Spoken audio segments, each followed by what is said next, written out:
সূর্যের উন্নতি কোণ ৪৫ ডিগ্রি থেকে ৩০ ডিগ্রি হলে সমতলে রাখা একটি স্তম্ভের ছায়ার দৈর্ঘ্য ৬০ মিটার বেশি হয়।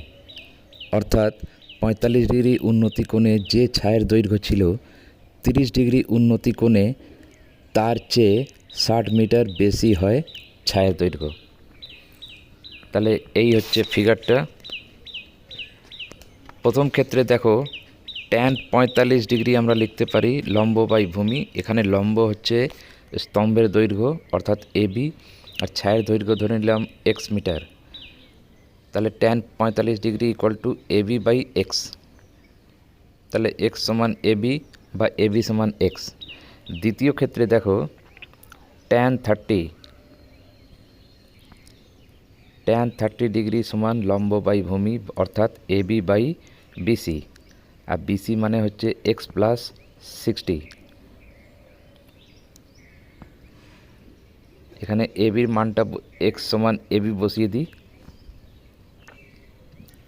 কেননা আমাকে তো স্তম্ভের দৈর্ঘ্য বার করতে হবে, এই জন্যে এক্সকে রিপ্লেস করে এবি বসিয়ে দিলাম।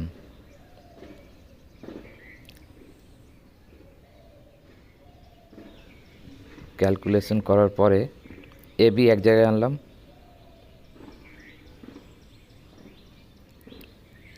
তাহলে এবি কমন নিলাম, ব্র্যাকেটের মধ্যে √3 - 1 ইকুয়াল টু 60। তাহলে এবি সমান সমান 60 ডিভাইডেড বাই √3 - 1।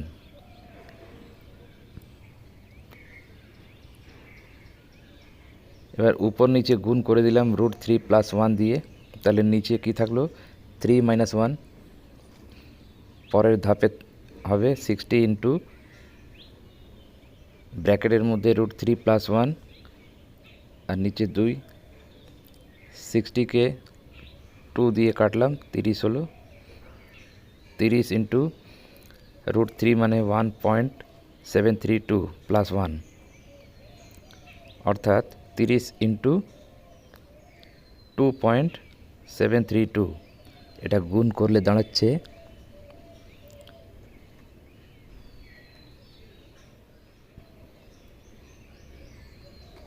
81.96, অর্থাৎ স্তম্ভের উচ্চতা 81.96 মিটার।